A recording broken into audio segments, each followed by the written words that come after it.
unregulated transactions. A quick answer from all of you. Why do you think we're seeing that? Why are more homeowners turning to bridging finance this year?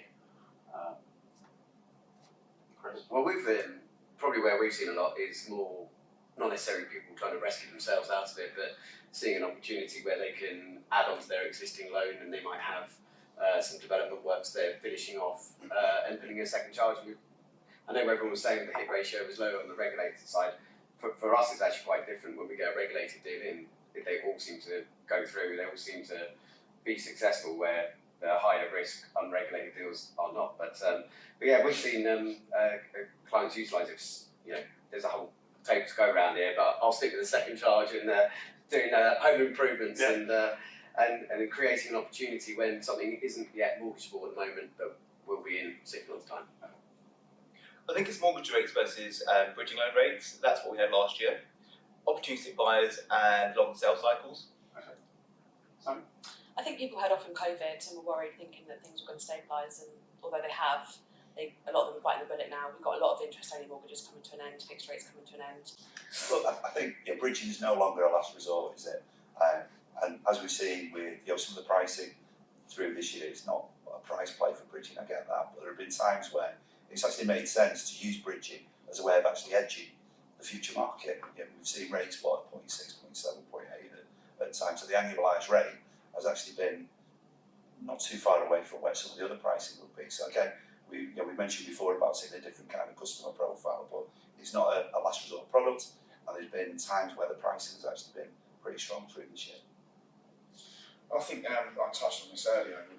The way the marketplace is, and we've discussed the mortgage rates and things like that. When people are selling their houses, the potential buyers are taking a lot longer to actually transact those purchases, i.e. with their mortgage applications and things. So clients are in a position whereby if they don't want to lose out on the property, their dream home, whether it be in Norway or somewhere in the UK, they don't want to miss out on the purchase of that property to another potential buyer who is either a cash buyer or has got their mortgage application well underway, as an example. So I think people are switching to the fact that bridging is not a swear word anymore. It is actually a very, very versatile tool within the financial services industry for us to be able to provide to our clients and give them the options to be able to complete those purchases in a really, really quick time.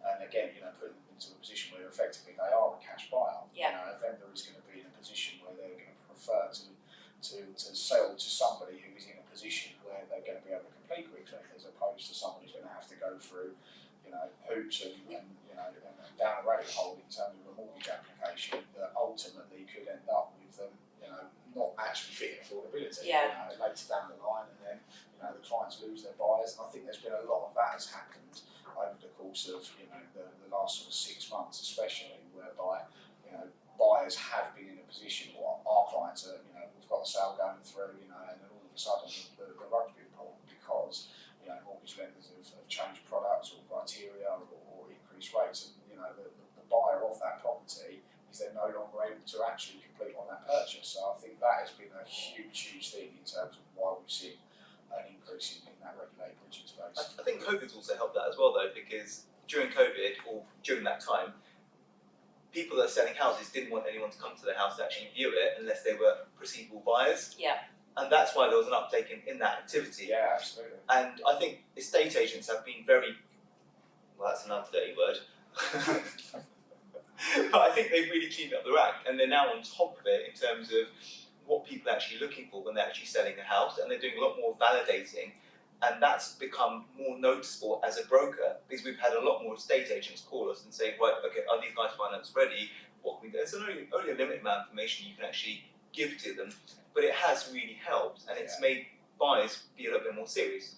I mean, don't get me wrong, you still have the inquiry where someone's gone to your house, their dream house on a Saturday morning, and made an inquiry on Monday about a bridging loan, and it's not going to be something they're going to take up, but you still get those. But there are a lot of serious buyers off the back of the way how they have to act if they want to buy a house, and it's the only route that the vendor is willing to actually But I accept. think off the back of the pandemic and then obviously the mini budget, it's just naturally become more mainstream, regulated bridging. I think people are having to be a bit more creative with their finances. What's the best solution for me? And I think regulated bridging, I think anyway, has a massive part to play, and I think people, the wider society, are realising that.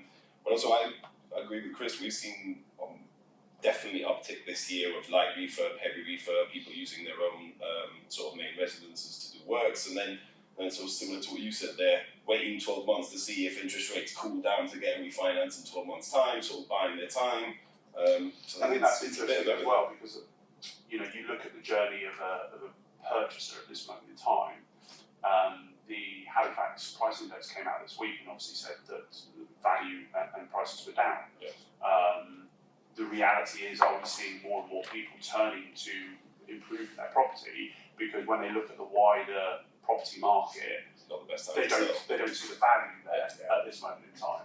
So when you couple that you might be buying at the top end of value, plus then the costs associated with moving, the costs associated with purchasing, is it then better to look at To an extension, to a loft conversion. I'm in the same dilemma at this moment in time as to what's best to do.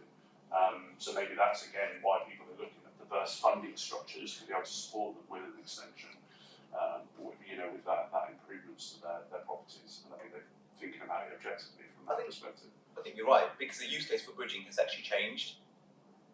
It's no longer purchase before sale, it's no longer a chain rate. There's so many different uses now for regulated bridging. I think that's becoming more mainstream as well. To pay a tax bill, to do works, to gift to your children before equity release. You know what I mean? There's so many different uses that we see on the daily. So So